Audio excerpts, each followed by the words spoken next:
Happy New Year 2025, everyone. Hope you guys had a fantastic start to the New Year's, unless you live in LA like me and everything around you is burning down. But nonetheless, welcome to Setup Wars episode 356, the show where you submit your setup to get featured on the channel. If you guys want to participate for a future episode, click the link below to learn how to enter. But with that said, sit back and relax, and let's get started.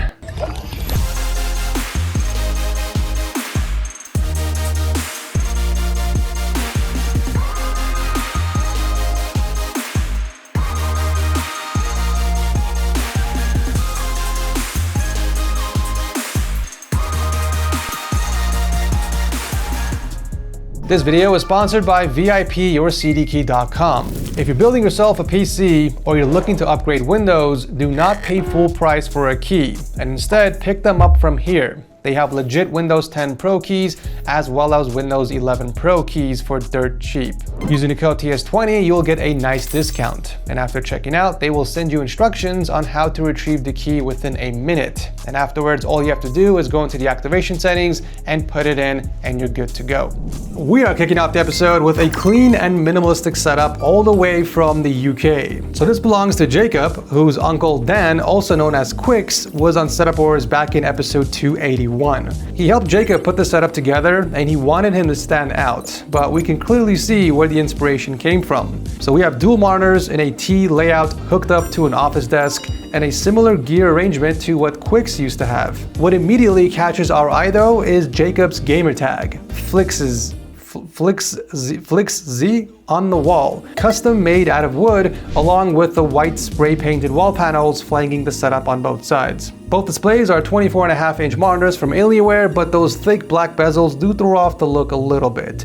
For peripherals, he's using a custom keyboard from his uncle and a Model O wireless, both resting on a custom mouse pad, also made by Quicks. Reading this, it feels like your whole setup is a tribute to your uncle, and I don't mean that in a bad way, okay? It's quite wholesome seeing hobbies and setup love being spread throughout the family. Jacob doesn't have any speakers, so he relies on the white Corsair Virtuosos, which are hanging from his boom arm to the left. We don't see much of the cable management because there's a white backboard covering most cables, but judging by the cable channels used around the room, it's clear that Jacob and Dan took their time to keep everything tidy. Very good job. Powering it all is a gorgeous white build featuring the Ryzen 7 5800X and a Gigabyte Vision RTX 3070. I love the consistent white theme here, and the white cloud ceiling with the RGB behind it top it off, adding a subtle glow to the room. A very well executed setup, Jacob. Thank you so much for coming on the show. Holy mother of all monitors. My man Max escaped the matrix with this one. The second I saw it, it reminded me of Adam's setup from episode 332. But instead of 6 monitors, Max has a total of 8. 7 for the main setup and an extra TV on the side that's hooked up to his PC. This man must be working for the New World Order or he's a day trader. But I must say, mounting monitors in such a clean way is no easy feat. You need the space, the patience to route the cables neatly, and still have them easily accessible if you want to switch out the monitors or upgrade them later down the line. Max here attached them to a custom backboard with individual mounts for each monitor, letting him tilt and pivot each display to his exact preference. He then drilled wide holes for each set of the cables, routing them behind the shelving unit on the left and into a wide cable channel towards the PC. I mean, this is genius, and it gives the monitors a floating look while blending the cables into the wall. Such an awesome job. The 3 bigger monitors are 1440p 144Hz displays from Samsung, and the smaller ones are 1080p 75Hz Lenovo panels. He's doing an apprenticeship to become an electrician and uses the setup for work as well. So I assume each monitor has a purpose after all, but that purpose exactly isn't clear. He even went out his way to place taskbars on the top edge of the top monitors. Despite being extremely top heavy, the desk surface itself has been kept quite minimal. He's only got the Logitech peripherals and a pair of Canton bookshelf speakers. While they sound decent, when it's time to game, Max switches to the HyperX headphones, which are hanging underneath the desk. There isn't much I can add to what I already said about the cable management. Everything is under control, hidden behind the backboard and cable channels with quite literally no cables visible. He even hid the audio control panel cables on the left behind the power strip and added an extra USB port for easy access without having to get up and reach for the PC. Very nice touch. The PC is a wall-mounted build inside the Thermaltake Core P5. It looks like he rotated it 90 degrees though, which gives it a very unusual look with all the components at the bottom. I assume this was done for convenience and easier cable management. Since the tempered glass panel is tinted, it doesn't really stand out too much either way. Also, I can now see how he was able to power all 8 monitors. He's running dual GPUs in the system. 4 monitors per GPU, which totals 8. Very impressive stuff here. Overall, I would say the setup is executed quite well, but besides the monitors, visually the setup is quite minimal. But in the effort to fill the space, Max installed multiple Govee LED strips behind the shelves and the desk, and he can control them via Home Assistant or Siri.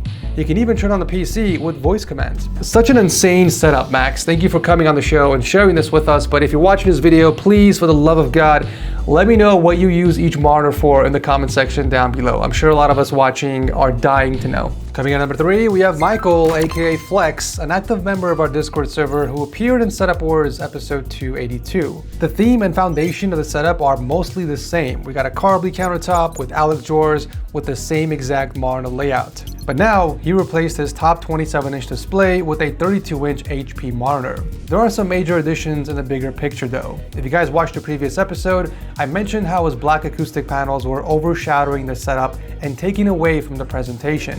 Well, he took that criticism well and added Govee glide bars on the left for extra lighting, plus some fake plants and vines around the acoustic panels behind the setup. To compensate for the odd shape that he had before, he added gray acoustic panels in the top corners. I think the color choice here is spot on, by the way. It creates this monochrome fade from the white wall all the way to the black panels, and this is so much better than just having a pitch black block right there. He also removed the white shelves and now displays his controllers on a pegboard to the right, along with some moss panels. Thanks to the lamp, there's now a nice glow when the room is dark, but I do recommend picking up a small budget LED strip and putting it either behind the moss panels or the pegboard itself, so that it's not always in the shadow. Also, this way it will balance out with the Govee glide bars on the left side. He also upgraded the peripherals and is now rocking a Roccat Vulcan 2 Mini and a custom CIY keyboard, plus a G305 Lightspeed and Razer Basilisk mouse. The main audio source for both his input and output are still his SteelSeries Arctis 7 headphones. The biggest upgrade from last time, besides the decor, is of course his new custom PC on the right. Welcome to the PC Master Race, my friend. It's rocking a Ryzen 5 7600 and an RX 7800 XT graphics card, solid specs for a first build. I do suggest getting some white sleeve extension cables as well to really complete the look. Cable management is just as clean as last time, so we got no issues there.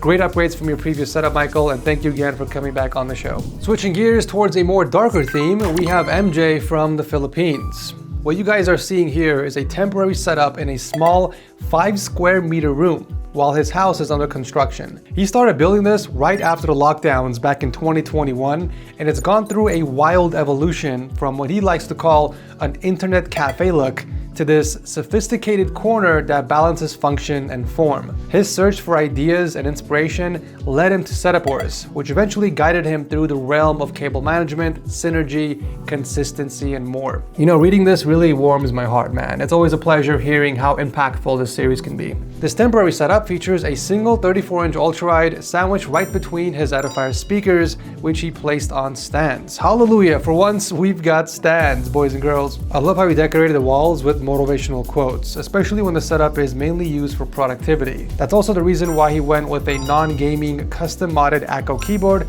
and a simple Logitech G304 mouse. Also, can we take a moment to appreciate how he routed the keyboard and numpad cables to form this half circle? From what I can tell, they meet behind the phone stand to then join the rest of the cables behind the monitor. Gorgeous. The pegboard on the left holds a small collection of his custom keyboards as well, along with his controllers. Aside from the speakers that we mentioned already, there aren't really any other audio devices. The cable management is beautiful. I don't really have any complaints, and the cable tray underneath the desk blends well with the black wall. Moving on to the PC, some might consider it a little outdated, but honestly, it's got one of the most legendary graphics cards if you ask me. The GTX 1080 Ti paired with an i7 7700K. Considering MJ only does light gaming, top tier specs aren't essential here anyway. I must say, dark tones often make rooms feel smaller than they are. However, even in a small 5 square meter space like this one, the black painted walls create a cozy, intimate vibe without feeling claustrophobic.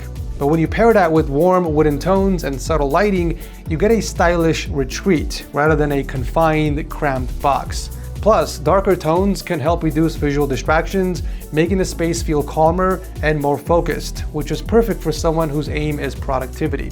I can't wait to see what you have in store for us when you finally move and rebuild your setup, so please feel free to come back on the show.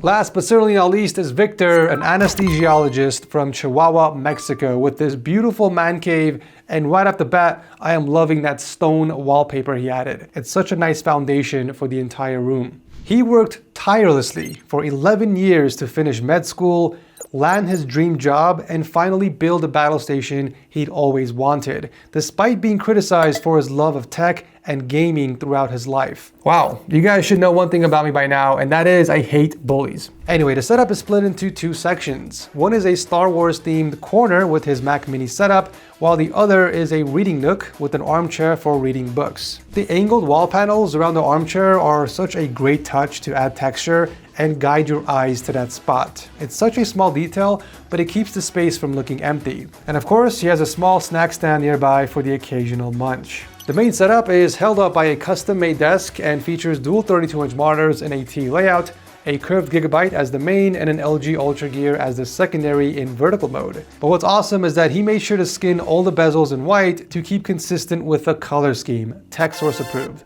The rest of his gear is also mostly white. We've got a motor speed keyboard paired with an MX Anywhere 3 mouse, both resting on our white Topo V2 mouse pad. Very good choice. Now, he doesn't have a gaming PC and only relies on a PS5 for gaming, which explains why he keeps the audio gear minimal, using only the PlayStation headphones. Everything else is handled on his Mac Mini M2 Pro that we see below the main monitor. Cable management is mostly on point. Since he went with a standing desk, the cable spine was a great addition for sure.